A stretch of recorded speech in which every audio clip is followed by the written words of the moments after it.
This is Cruise Radio. Now more than ever, you should consider trip insurance for any kind of trip you take, not just cruises. Get a free quote at tripinsurance.com. Broadcasting from the tripinsurance.com studios in Jacksonville, Florida. This is Cruise Radio. Hey, how's it going? My name is Doug Parker. Thank you so much for checking out this episode of Cruise Radio. Very happy to have you here, my friend.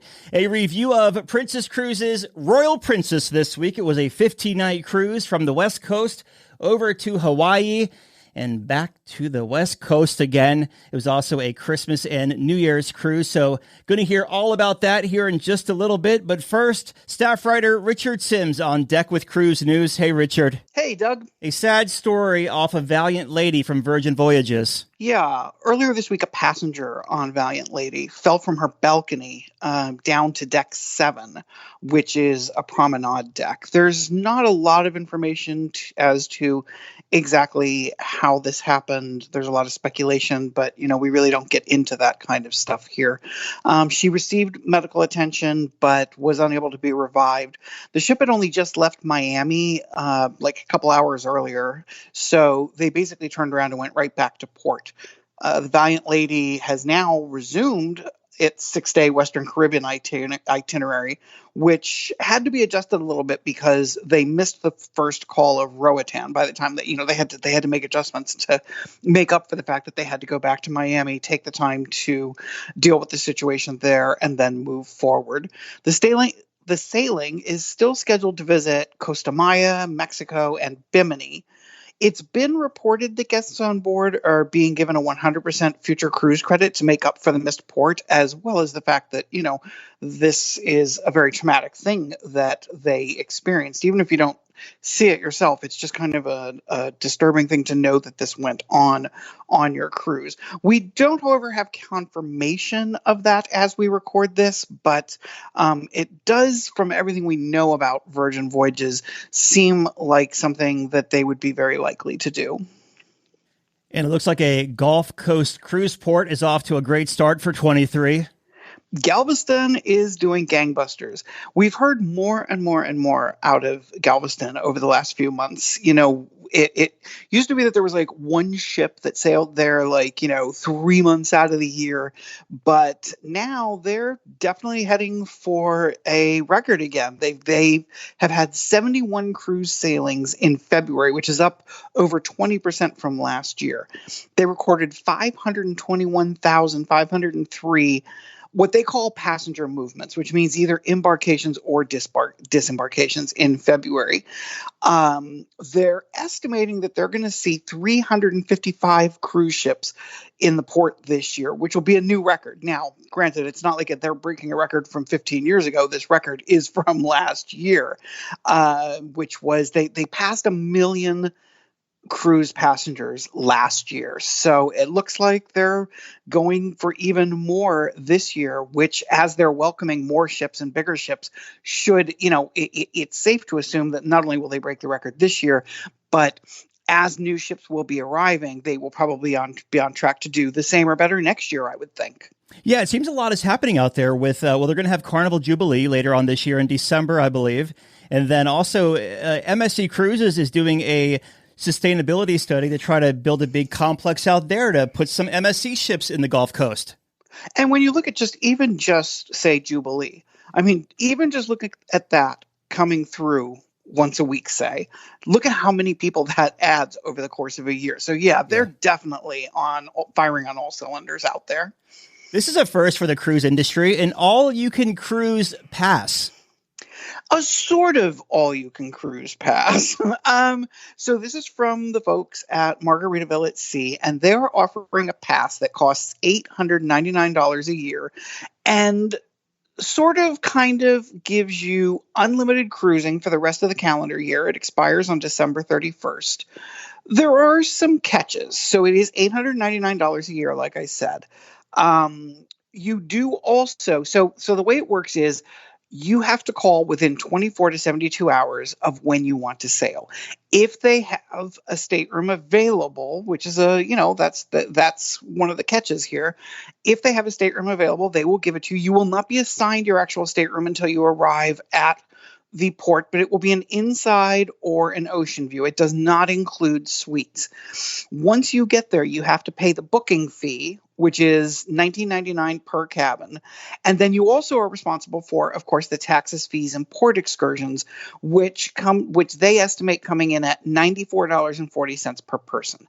So that's around $220 you're paying for each trip on top of the $900 that you're spending to buy the pass. Now, you cannot book consecutive back-to-back sailings. So, for example, if you want to go on the Monday sailing that comes back Wednesday morning, you can't then turn around and get on Wednesday. You have to book again separately. You can't book as a single guest. You have to have two people in that stateroom. If you don't, then you have to pay the dreaded single supplement, which is $159 on top of the fees and all of that.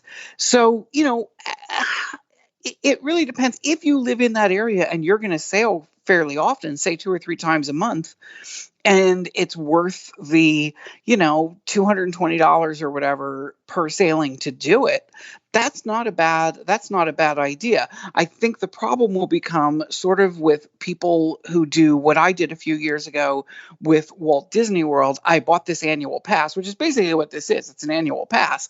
I bought the annual pass thinking, oh, I will definitely go to Disney World like 3 times, 4 times this year. I'll get my money's worth out of it. And then I didn't, So, look at it. And if it seems like a good deal for you, if you live in that area or in that area often enough that you think you would, say 2 times a month, get use out of this, then it might be worth looking into. Now, I did do an actual mock booking to see what the price would be. And in that case, I was able to book a inside room for $244.80 plus $188 in port fees, which was a grand total of around $433. So each cruise, and they vary based on when you're going and all of that, but say around $400 to $450. In this case, you're buying a $900 pass for the year and then paying, the $220 per cruise. So that's how the numbers break down. It's important to note, this is not an all-inclusive cruise. This does not include, like your drinks. You can buy a drink package where they sell, I think it's 10 coupons for $99, that kind of thing, but it is not all-inclusive. And it's really important to make sure that when you buy the pass, you understand that there are, going to be expenses on board that are not covered. So like someone from like myself, it wouldn't be worth it because I don't have all the time in the world. But if you're like recently retired and just want to tool around and go to the Freeport and back a few times this year, or maybe even several times, it might be good for you. Yeah, totally. It really depends on the person and the schedule. It also depends on how much you like that particular ship.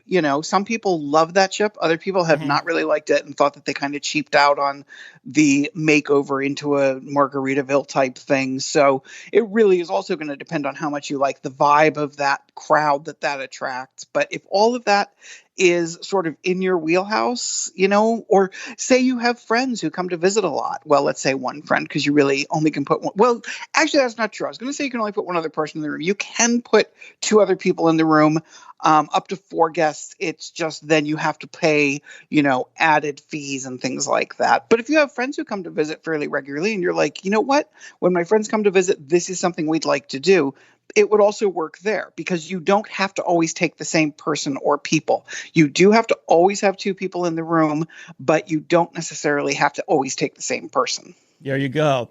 So Disney's been in the news a lot lately. Last week we talked about their Lighthouse Point, the private destination, coming to into play here. And we also talked about the Global Dream, which is going to be the new Disney ship that they're kind of revamping and putting it over in Asia. And now we have an update on their next ship rolling out. Yeah, this is the Disney Treasure. They had their coin ceremony where a newly minted coin is placed under the keel as a symbol of good fortune for the vessel. This particular coin features an etching of Captain Minnie Mouse in, and she's got a special outfit that she's wearing that I'm willing to bet they will be selling once that ship starts set sail. The ship is going to start sailing in 2024, and it'll be the second of 3 new ships that they've got planned between now and 2025. The first was the Wish. Next up is the Treasure, and we don't know the name of the third ship yet. They are all in the Wish class. This is separate from the other ship that we were talking about that they bought and that will be going over to Singapore. These 3 ships are completely separate from that. There's not an awful lot is known about what will be featured on the Disney Treasure as of yet, except this. We do know that the statue in the atrium, Disney ships had these gorgeous, gorgeous main hall atriums, and they always have a statue of a character or characters in them. And in this case, it will be Jasmine and Aladdin riding the magic carpet, which is kind of in keeping with the theming that we've been told about for this ship, where it's sort of about adventure and setting sail on adventures and that kind of thing. So it'll be kind of cool. So over the past, couple of months, 2 to 3 months, we keep talking about all these changes that were going to happen on April 1st. We were getting emails saying, is this real or is this an April Fool's joke? So we rounded up the big changes that are now in effect. And what are they? It is true. April 1st was not April Fool's Day. We got some good things going into effect, some not so good things going into effect. So here's the rundown of how things changed in the cruise industry on April 1st. So first was the one we've been warning people about for a while, and that is Carnival Cruise Line boosted their gratuities by $1.50 per person per day, which is not insignificant. Hopefully, people heard us talking about this over the last month or 2 months or 3 months and got those gratuities paid so that they were sort of, grandfathered in before the new rates kicked in.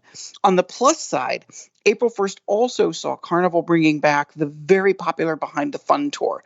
It's exactly what it sounds like. It's a chance to go backstage to all the places you never get to go to, all those signs that say crew only. Well, for a couple hours, you get to be crew and you get to go explore all these different areas. I mean, not like they're letting you run rampant around the ship. You do have someone taking you around and showing you things. It's something that they dropped but because of COVID, and people have been clamoring for it, and it's finally back. It costs anywhere from $55 to $95 per person, depending on the ship. And again, depending on the ship, it lasts from about 2 hours to 3.5 hours. But it is a really cool tour for cruise lovers. It's also a really cool gift. Like if you're traveling with, say, like if I was taking my dad on a Carnival ship, my dad doesn't have a lot of interest in many of the things that would be going on the ship, but he would be 100% into getting to go behind the scenes and see things, behind the scenes. So I think it makes a great gift if you're traveling with somebody who, you want to do something a little special with. Then that's Carnival. So then over at Norwegian, they kicked off April by returning to the e-muster drills. Regular listeners know that a couple months ago, Norwegian said, hey, listen, we know that the e-muster drills are way more popular than the in-person thing, but we're going to go back to the old way of doing things. To me, it was never really completely clear on why they decided to do this, especially knowing how popular the e-muster drill is. But they heard from enough people about how unhappy they were that they said, you know what?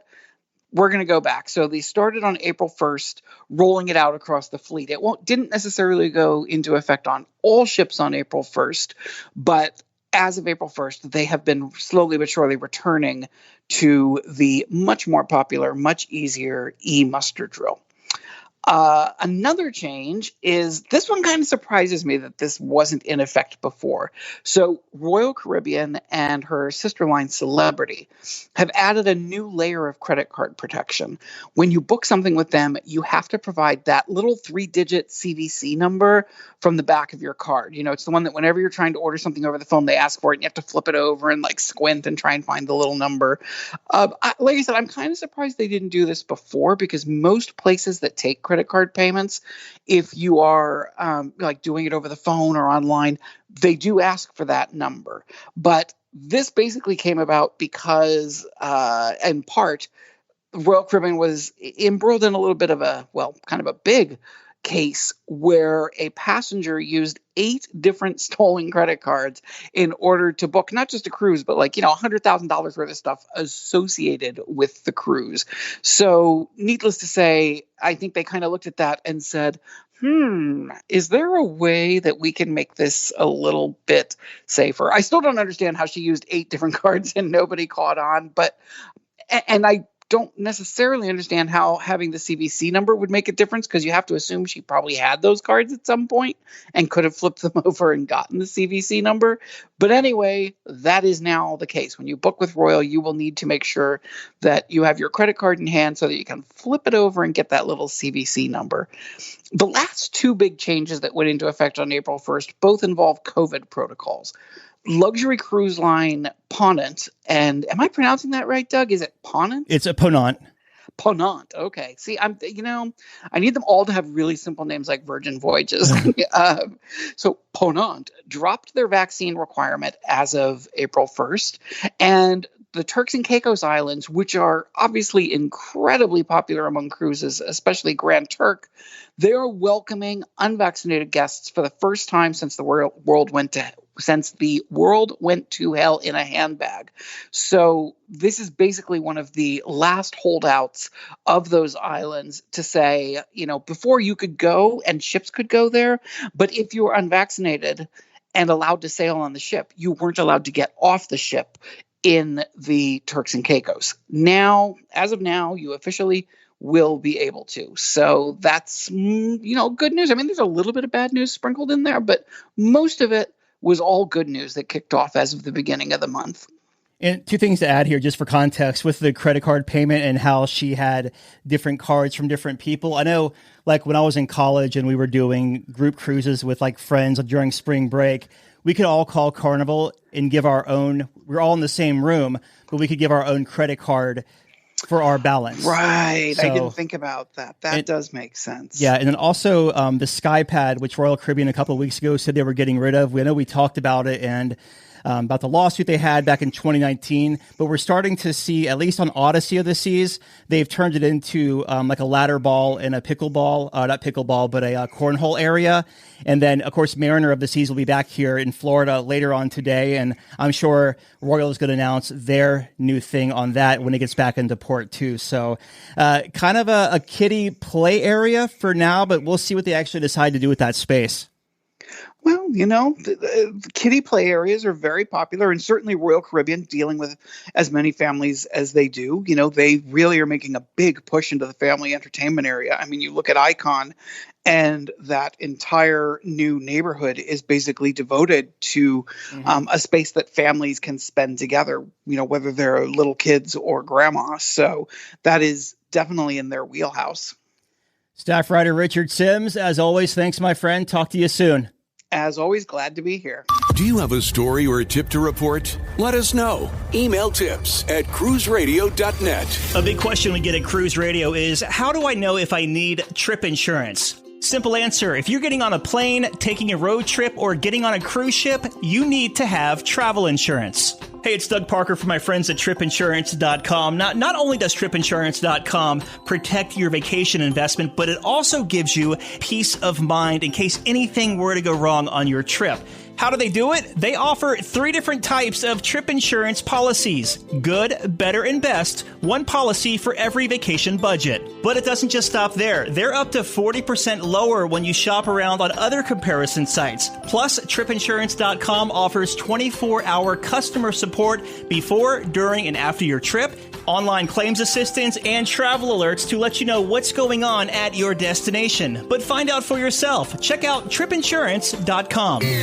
Just back from a cruise? Let's talk about it. Email Doug@cruiseradio.net. Earlier this year, Kurt took a 15-night cruise aboard Princess Cruises' Royal Princess, and he joins us on the show to talk all about it. How you doing, Kurt? Thanks very much, Doug. This is a heck of a cruise, buddy. You got to do Christmas, New Year's, and Hawaii all in one cruise. Talk about the perfect trifecta. Give me some pre-cruise thoughts. What made you want to take this 15-nighter? To be honest, it was mostly driven by the fact that we had time off from school. My wife's a teacher. I also work in the district, so we kind of wanted to do something that would kind of take a long vacation. We've always kind of thought about going to Hawaii, but just the airfare and just the flight there was kind of like, you know, kind of expensive. So we're like, I saw this Princess cruise pop up back around Memorial Day weekend yet in 2022. And I said, that sounds kind of interesting. I mean, it's a long time to be at sea. We always kind of wanted to do like a longer cruise, like a transatlantic or Mediterranean. I'm like, but, you know, it's Hawaii, Christmas time, holiday season, felt like it was kind of a neat opportunity. So we decided to book it. Made us kind of nervous being away from home, though, over the holidays, just with family and stuff. But we celebrated early, so it was, you know, kind of stressful leading up to the cruise because you're trying to get everything done. But it was something we just kind of wanted to try a longer cruise. I'm glad we did. What part of the U.S. do you live? We are in the Chicago area. So that weekend we flew out. We actually flew out on Wednesday the 21st at night. And Chicago got hit with a massive snowstorm. Tons of flights were canceled. I think pretty much all throughout the Midwest, lots of flights were canceled. So we flew out Wednesday night, and then by Thursday morning, about 9:30 is when they started canceling a lot of the flights. So we definitely flew out at a good time.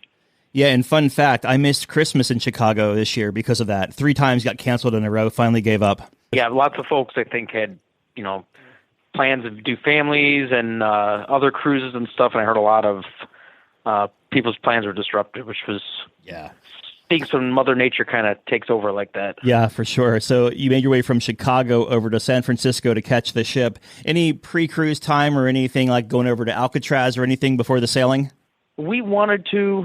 We just kind of we got in super late in San Francisco that Wednesday night, and I'm actually glad we stayed at the airport hotel, the Hyatt, Grand Hyatt. It was pretty pricey, but to be honest, it was probably one of the nicest hotels I've ever stayed at. It was just super convenient to get off the plane, grab your luggage, and then take San Francisco's airport train, whatever they call it. It had a few stops, and then it went right to the airport hotel, checked in, and got a good night's sleep, and then woke up, you know, kind of chilled in the lobby for a little while, and we were getting kind of anxious, like, we kind of want to take our Uber and get over to the cruise terminal. With the ship being Royal Princess and part of the Medallion class, was your like medallion sent to you before the cruise and you're like customized and everything for you? Yeah, we really didn't customize them. I know you had that option. I just didn't want to spend the extra money for it. Mm-hmm. But yeah, we did get the medallions sent to us probably about 2 weeks prior to leaving. I've seen people on Facebook groups and things, they say, oh, you know, our medallions arrived. It seems super early. Ours came probably just right about 2 weeks before the cruise. And then speaking of the medallion, then you go to embark the ship. How involved is that in your embarkation process? Like you have to have it out and is all your info already in there where you're basically just walking right onto the ship after security? Yeah. I want to say it was, they asked you if you had it. They didn't really verify, you know, they didn't scan it or anything, but they did make you verify that you had it in your possession and not like in a carry-on bag or in a checked piece of luggage. So they did ask that.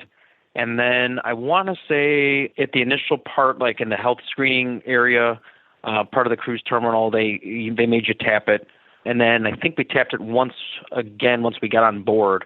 And that's pretty much your lifeline the whole 15 days we were on the ship. I mean, you don't really go anywhere without your medallion. How many minutes would you say from the curb to the ship? Maybe 15 minutes. We were so thoroughly impressed with that cruise terminal. You know, the traffic going there was kind of just slow because of that part. That was actually our first time in San Francisco, but there's just lots of traffic lights leading up to I think it was Pier 27 we sailed out of. Kind of slow traffic-wise, but once we got out of our Uber, had tons of people out there directing you where to go. Contracted luggage services team took our bags, gave them a small tip, and then we proceeded up the escalators right into the green lane. There was like literally nobody waiting in line at all. They had lots of agents ready to assist people. Hopped right up, talked to an agent, went through that process in probably 2 to 3 minutes, walked all the way down to the end, where they then scanned you to board, and it was literally probably 10 minutes at most that we spent in that cruise terminal. Wow, that's impressive. So you make your way on board Royal Princess. What were your first impressions of the ship? I had watched a lot of YouTube videos ahead of time, people travel blogging on the ship, so I seemed like I kind of knew where I was, but it's always that first initial, like, seeing it in person is totally different. So, and I want to say we entered in the Crooner's bar, and I thought it was interesting Crooner's was on deck 6, I want to say. And so I thought it was an interesting entry point because you realize that that's kind of a usable space at night. It becomes a club, but they move all the furniture out of the way, and you enter through the Crooner's bar. Initially, they had all the welcome banners in the atrium. Everything was decorated for Christmas. I thought it was really elegantly decorated. They had lots of garland and the Christmas tree in the atrium. Very nicely appointed ship. I mean, my expectations were, things were going to be kind of worn. Not that it's an old boat, old ship, but I mean, it's about 10 years old, 10, 11 years old. Yeah, 10 years. So I thought, things are going to be kind of worn, but everything, I mean, I will say very well maintained, very clean. Just overall, just very, very impressed with the decor and everything. If you like that classic kind of elegance, definitely was very impressed. What kind of stateroom did you have for this 15-night cruise, and what were your thoughts throughout? We had a aft it was like mid-aft balcony, just a standard balcony stateroom, E709. So we were deck 8, or they call it I forgot what E stands for, whatever they call Emerald deck. Emerald 709 was our stateroom. It was a good stateroom. I mean, your basic type balcony, not too big.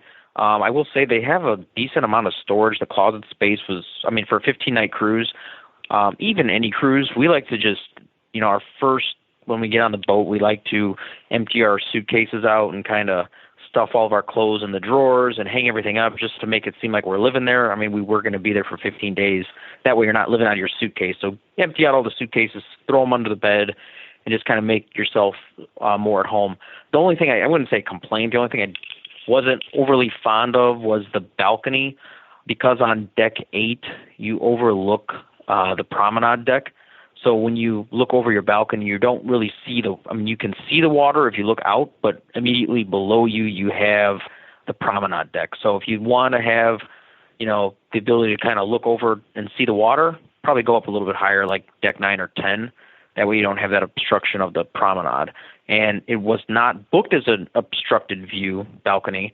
However, rooms down the row from us in the same, in our hallway would have been obstructed because they have lifeboats in front of the rooms. So we didn't have a lifeboat, but we did have deck 7 below us, and they had the sun loungers out there, so you were always kind of people watching, if you will, if you were looking over the balcony during the day. Let's talk about the food and dining on this 15-night adventure, and we'll start at the buffet first. How was the layout, and what did you think? It's kind of split up into 2 different sections. They have the quick eats and desserts section, and then the bigger area, which is the buffet. I'll be honest, we didn't go up there much. We would go up there sometimes to just grab like some fruit and stuff for breakfast, coffee, but we really didn't hang out up there a whole lot. We'd sometimes go up there for lunch. We never ate dinner there once. Food was decent. I'd say on other lines, I'm allowed to say, I feel like Celebrities Buffet was 10 out of 10. Princess, I'd probably give a 7 out of 10. I just wasn't overly impressed, but we also are not big buffet people either. We're more dining room kind of people, and we definitely like to check out the specialty dining when we're on a ship. So, yeah, it's your basic, international stations and carved meats and, lots of desserts and stuff. But it was just always very crowded up there, too, especially since we had so many sea days, I feel like, and the weather wasn't all that great for those sea days. It just seems like a lot of people were kind of chilling inside, especially in the buffet area. How about the main dining room on the ship? Is Princess still doing the set dining times, or is it all just open dining? Yeah, so when we booked, I was trying to book, because I kind of like having the set dining time, but that did not work out. The only option was 8 p.m. That was too late for us. So we just did anytime dining. Once we got on board, though, I was able to just make a repeating dining reservation every night for like 5 o'clock. So I don't know, we're on Midwest time, Central time, so I feel like that's like our normal time to eat dinner. We're not, like I said, we didn't want to eat that late. Very easy to make the dining reservation every night. So was my wife and I, and then we also traveled with my brother. He had his own reservation and stateroom, and they were able to accommodate us. Like, we just, put in, 3 of us wanted to eat dinner 5 o'clock every night, and we pretty much ate every night at 5 at Concerto. Nice. Other than I think we did a total of maybe 4 specialty dining reservations. Okay. I think we ate at Sabatini's twice, Crown Grill once, and then we did the Super Tuscan wine experience dinner, which was by far the highlight of the meal experiences on the ship. Yes, let's talk about the specialty one. So Sabatini's, is that like an Italian steakhouse? That's just more of an Italian pasta and your typical Italian dishes there. They did have some steak, and then they have really great seafood on the menu. The service there is just top notch. I mean, anybody that's doing a Princess Cruise, I highly recommend Sabatini's. Just don't eat at all that day, because the amount of food you get is just it's a lot. And I think, you feel bad because you want to eat everything because it's so great, but when you're served 5 courses, it's like you can't eat every single morsel of each course. So we did probably waste some food there, but the service and the food quality was phenomenal.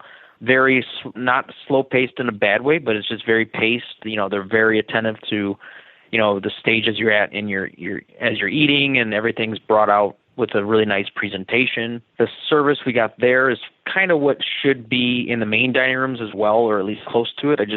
You could definitely tell there was a service gap between the specialty dining restaurants and the main dining room restaurants. That would be my only somewhat complaint, is just the service quality in the main dining room just isn't quite there. And I'm not sure, if that's just due to the new staff since the pandemic, or if it has to do with maybe the fact that we didn't have the same waiter every night. It's always somebody new, because on a lot of the other cruise lines, you have the same wait staff, and you kind of build those relationships with your guests. And I don't know, I just feel like there was something missing there in the main dining room in Princess, and I kind of attribute it to service quality just a tad. That's interesting. The Tuscan wine experience. Now, is that like done in the main dining room, or is that done like in a little side of Sabatini's, or where exactly is that done? So that was actually done. They rented out, well, not rented. They reserved Sabatini's one night of the cruise. I think it was the night of the 4th. Mm-hmm. So it's a cover charge of, I think it's around $70 or $80. We actually had it comped to us because of a small issue we had. So we did not pay for it, so I couldn't tell you exactly what it costs.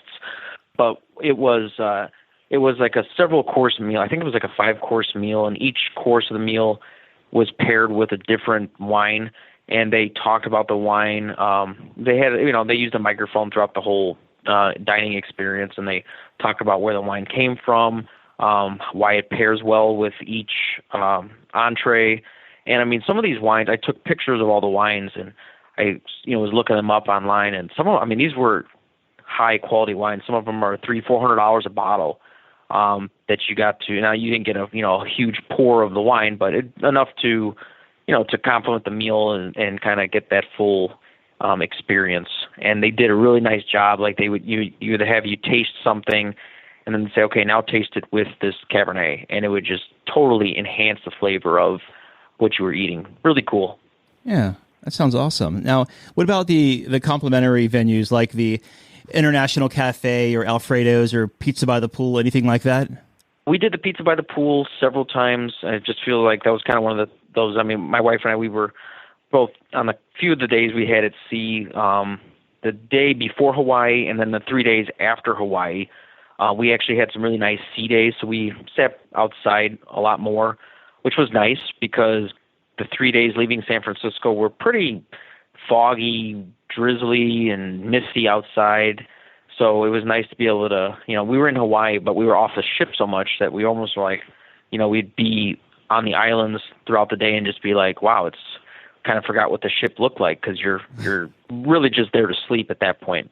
But yeah, we did spend some time up at the pool and the pizza bar. We did Alfredo's several times. Jackson was our waiter there and was awesome. I wrote to Princess about how great and how much he enhanced our experience. He would flag us down sometimes if he'd see us sitting on the ship, and he'd, hey, I got a pizza ready for you. Come on in. Just a really great guy. Those are the types of people. I think he said he's been working on the cruise ship for 20 years for Princess, and just got to know the guy really well. So we did Alfredo's. We did almost every morning we would go down to the International Cafe and get a couple of Americanos. So got to know those staff really well. But yeah, other than that, it was definitely took advantage of a lot of the dining options and venues on board. Yeah, it sounds like it. And that Tuscan experience you did sounds really cool. Yes, that was definitely by far the highlight of the dining experience on board. It was just, they definitely pulled out all the stops on that one. And if you could do it, like I said, I think it's probably between $60, $70, well worth it. Yeah. So let's talk about the entertainment on this 15-night cruise. How was it throughout the 2 weeks? The entertainment was good. I will say we like the enrichment things that Princess had. So they had Mark Harris, which he's a naturalist, on board, and I don't know if he lives on the ship or he just was on for an extended period of time, but he'll do these lectures, sometimes an hour a day, might do them 2-3 times a day. He'll talk on different things like whales, birds, volcanoes, sea turtles, sharks, just on different topics, especially, as you're getting to the Hawaiian Islands, kind of things to do and see, what things to kind of skip. Kind of gives you an overview of what to expect when you get there. So those are typically done during the day. They would start as early as like 10 or 11 o'clock in the morning, and you could go to the Princess Theater and watch those. So we definitely saw him I'd say half a dozen times. And then the evening entertainment, we did a handful of shows. We didn't do that many. We did the comedian they had on board. We did the ventriloquist. We did a couple of their stage shows. They were all really well done, I'll be honest. Your typical cruise line, I think they were all unique to the cruise line where they had their own producers kind of produce them, if you will. Yeah, your typical cruise line entertainment, nothing like that blew us away, per se. I still say nothing, nightly entertainment beats Disney Cruise Line, but it was, it kept us entertained. I wish they would have had more comedians and stuff. We kind of like that. Maybe like an adult show later, because it seemed like the entertainment kind of died down by 10 o'clock. After 10, there wasn't really much going on other than a couple of nights where they would have a couple of game shows and stuff. Holland America does the same thing, too. Like, after 10 o'clock, the carpets roll up. Right. I mean, I'll be honest, the first few days we were having a hard time staying up past 10 o'clock. But then once you get used to Hawaii time, and as we were kind of sailing back, we found, especially after New Year's Eve, you're celebrating that Hawaii time. Well, it was like 4 a.m. back home by us. So we were like, all right, let's do this. These last 5 days of this cruise, we're ready to stay up till like 1 o'clock every night. Yeah. And the entertainment pretty much is done by 10:30. Gotcha. How were the sea days as far as crowds and congestion? Like I said, in San Francisco, the weather was like 55 and rainy the day we sailed away. And that pretty much was the same we had 4 sea days before we arrived at Oahu. And it was, through the first 3 sea days were pretty gloomy. A lot of people inside, kind of crowded because just nobody was really outside. Lots of, it's kind of hard to find a seat in some spots. Everybody just kind of plopped themselves down and had a book, or, you could tell there were a lot of extended families sailing together because of it being around the holidays. So it was pretty crowded. I think they said this ship was at 70 or 75% capacity, which I thought was actually going to be full just because, again, it is the holiday season, but it wasn't. Also, there was always it was kind of cold on board too, because people would go in and out, and, when the ambient outdoor temperature is like 55 degrees, I felt like they just had a hard time keeping the heat in the ship. So a lot of people were wearing their coats and jackets and stuff in the common areas inside, which wasn't terrible. Just, I guess you just have to manage your expectations. We had never been on a cruise where the weather was so cold, so it was something new for us. So I think that kind of prepped us if we ever want to do an Alaskan cruise. Just keep in mind you're sailing from San Francisco in December, January, and the weather's not great. So we did have some rough seas as well as we were sailing to Hawaii, because we were kind of headed into the wind. So, it was not the greatest weather. Casino on this ship, completely non-smoking, or is there designated smoking areas around certain machines? The main floor of the casino is, they do allow smoking. Mm-hmm. They don't allow it at the table games, though, but somebody sitting by the slot machine right by the table game could just light up a cigarette and you're going to smell it. So they do have a second casino. Well, it's not really second. It's like an offshoot of the main one that's attached to the sports book, like their sports lounge with the TVs and stuff. They have a whole section of non-smoking slot machines there. So we were kind of in there more when we would actually chill in that sports book lounge quite often and play the slots there, and that was completely non-smoking. However, they had Churchill's, which is supposed, and this was my one gripe, Churchill's is their cigar lounge, and they have like a humidor inside of Churchill's with cigars for sale, which you could smoke in there, but I don't think I ever saw a single person smoking a cigar in there. They were just smoking cigarettes. So, like, if you're going to spend $60 on a cigar, you want to enjoy it and the smell, and not necessarily smell cigarette smoke at the same time. So I feel like if they want to, they should just encourage smoking outside, cigarette smoking that is outside, and leave that cigar lounge strictly for cigars. That was my one complaint. Did you get internet on this sailing, and how was it if you did? Yeah, we did. It was usable. I would say they definitely like to throttle their traffic. I'm not sure what they were doing with it. I use Telegram a lot, which you could barely send pictures and video through that. But if you used iMessage, it worked perfectly fine. I even had a few phone calls using my iPhone, and using Wi-Fi calling was fine. FaceTime, I would not even bother trying it. It doesn't work. It's just, very slow and jittery. I think the average speed, you always got at least like 1 meg down, if you do the speed test. The uploads struggled significantly. You were lucky if you could get like 500K up. But, it was usable. There was never a period of time where we didn't have internet. It wasn't fast by any means. Like, it wasn't like what you're used to at home, but it was enough to be able to, post on social media, check social media, if you're on TikTok, scroll through TikTok. It was a little sluggish, but, you're at sea. You're, 1,500 miles away at some point, 2,000 miles away from any land. So, I guess it could have been worse. Right, yeah. And hopefully, within the next several months, these kind of conversations will be in the past because of Carnival Corporation just announcing that Starlink partnership. So hopefully, we'll see those implemented throughout the year. Yep. So that'll be good. Well, let's talk about the ports of call you went to. This was a 15-night Hawaii cruise. So what we'll do here is give us your first port of call, what you did there, and then just move to the next one. Yeah, so our first port of call was Oahu, Honolulu. So we arrived at like 6 a.m. and we went immediately to Pearl Harbor, and then which was awesome, and then we went on a bus that night to Germain's Luau, which was the Luau show. So pretty much a action-packed day, and then we got back to the ship probably about 10:30 at night, and then we were actually docked there overnight in Honolulu. And then the next day, we just kind of did sightseeing.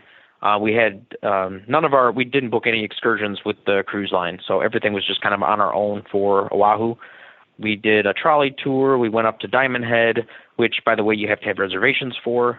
And then we just did some walking on Waikiki Beach and the downtown Waikiki, which is essentially, which we'd never been, it's first time in Hawaii, but downtown Waikiki was essentially like a Fifth Avenue in New York with palm trees.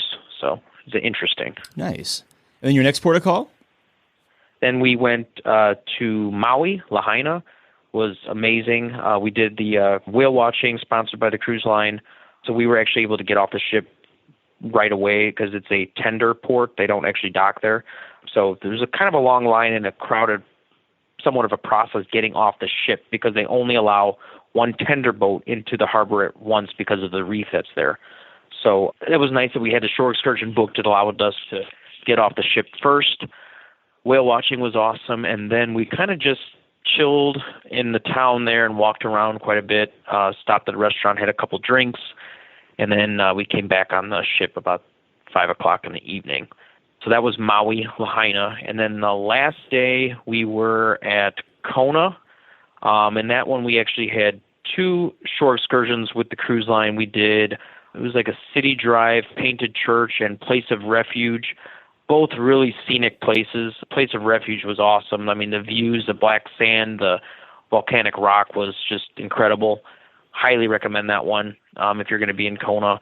And then the next one we did was the snorkeling at the Captain Cook's Monument, and it was by far everybody's kind of raves about that. If you're like into snorkeling, it's one of the best places in the world to snorkel. There's parts of that little area where you can look down 60, 70 feet underwater, and it's clear as day, and you could see all the way to the bottom. So it was really cool snorkeling experience. If you got any back issues or you're prone to motion sickness, I would definitely skip that one because you're on pretty much a dinghy, a 10-person dinghy for about 45 minutes as you go about 45 miles an hour out to this reef, to this snorkeling area. So it's kind of intense for some, but we actually really enjoyed it. Very cool. And was there another port of call in Hawaii? We only had 4 days in Hawaii. So the two in Honolulu, then Maui, and then Kona. And then we had... Essentially, we were supposed to have 5 days back, but we got rerouted due to the storm. Mm-hmm. Did you were have supposed to stop in Ensenada? Okay, so you didn't have to stop there. Right. Gotcha. I guess it was interesting because of the whole Jones Act or the Passenger Services Vessel Act, whatever it's called, where I guess they make special, stipulations for bad weather where you don't have to stop there, I guess, if you can't. It was interesting because the whole time we were on... we were booking this. They kept showing Ensenada on the itinerary, and then they would remove it, and then it was back again.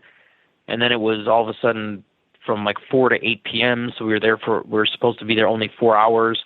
And then, when the storm came through, they just said, no, we're going to come back to San Francisco early. So we actually came back. We were supposed to arrive back into San Francisco on Friday the 6th in the morning. We actually came back Wednesday night, the 4th, at like 7:30 p.m. Wow, so the ship was essentially docked in San Francisco that last day, and a lot of people actually got off the ship. Mm-hmm. I think there were a lot of locals to San Francisco, so they just went home. Or if you wanted to, you could have just treated that as like a port day and go on and off the ship as you please, kind of sightsee. Yeah. We didn't because the weather, again, it was just pouring rain, so we walked around a little bit. We went to the Fisherman's Wharf and then walked back, and we were just soaked. So we just kind of stayed on the ship and kind of enjoyed the last day we were on board there because it wasn't crowded because you could tell a lot of people had gotten off. Yeah. So sounds like a really simple debark process. Very easy. I would say the easiest. Honestly, embarkation, debarkation and this was my 9th cruise, and embarkation, debarkation were the easiest ones I've ever experienced. It was just so smooth and just I don't know what made it so there's still a lot of people on the ship getting on, getting off. I'd say my guess is half of the people probably got off because all day long when we were docked there on Thursday, the day before we were supposed to get off, you just saw tons of people walking off with luggage. So I could see the debarkation, but both were just, they really have it down. The staff are very well informed of where to go. If they're asking, if you ask them questions, just point you in the right direction. So very cool. That's great. So any first-time tips to offer, either someone going over to Hawaii or sailing on Royal Princess?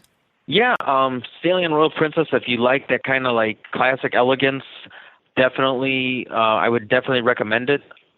Personally, I've been on the cruise before this we went on was Celebrities Apex. I just kind of like that a little bit more, just the ambiance and whatnot. But I still will say for the price we paid to go to Hawaii over the holidays and have a nice, family vacation, it was definitely worth it. I would definitely give Princess a try. I'm 32. My wife is 29. And we thought we were going to be, Princess kind of sometimes has this stereotype of it's older people.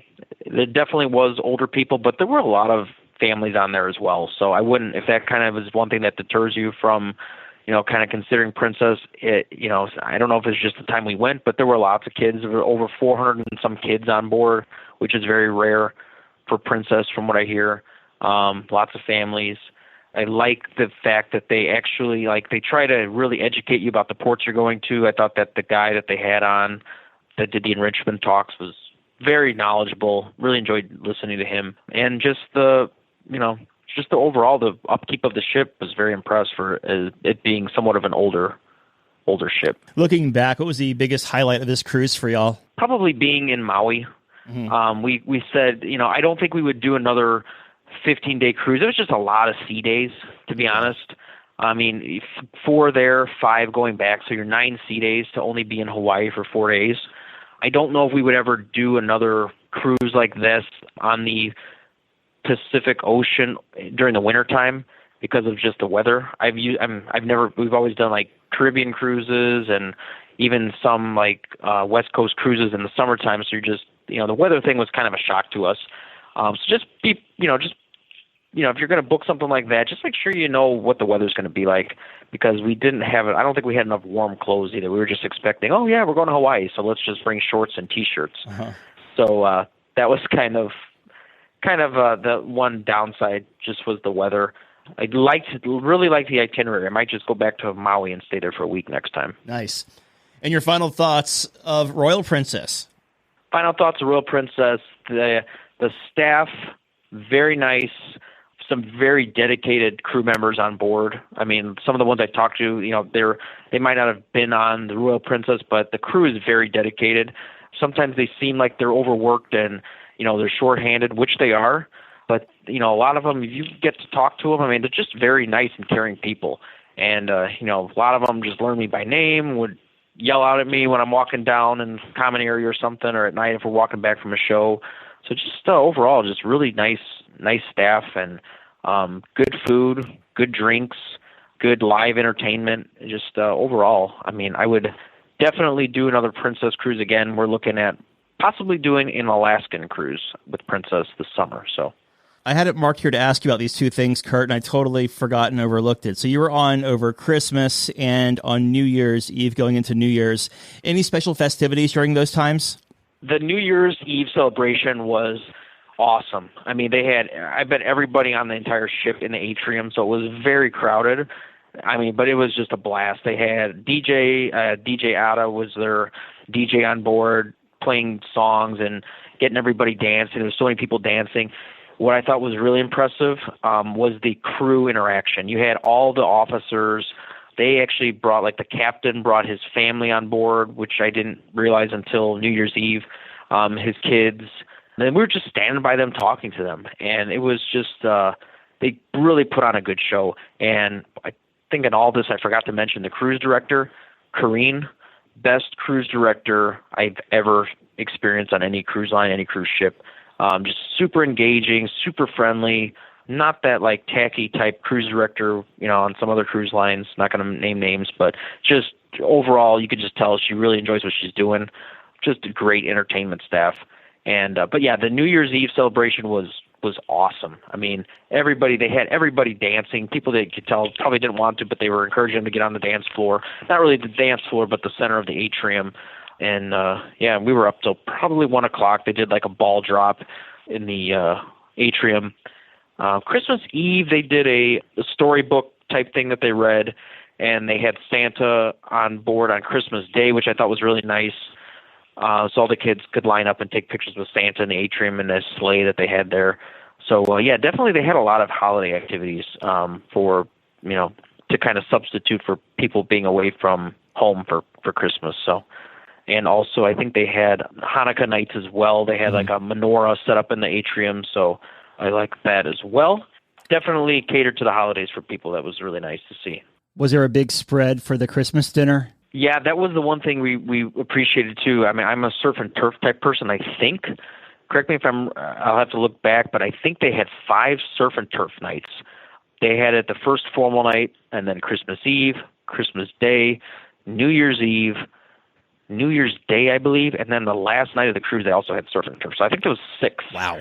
And I've never had lobster that many times on a cruise ship. So that was, I was very, very impressed and pleased with that. Because I feel like that's kind of like a once a cruise type thing. Yeah. Now, this was the 2-week. I'm like, okay, maybe I'll get it twice. But wasn't expecting it that many times. Yeah, nice treat there. We've been talking with Kurt about his 15-night cruise over to Hawaii and back from San Francisco. Kurt, thank you so much for talking about this sailing on Royal Princess, buddy. I appreciate it. Hey, thanks a lot, Doug. I appreciate you and your show. And thanks for having me. All right, Dougie, let's see what we got for you, buddy. Cruise Radio is produced at the TripInsurance.com studios in Jacksonville, Florida. Get cruise news, ship reviews, and money-saving tips every Thursday on Cruise Radio. If you've enjoyed this episode, please subscribe to the show. If you want to help spread the word, give Cruise Radio a 5-star review. Find Cruise Radio where you listen to your favorite podcast or online at cruiseradio.net. I'm your announcer,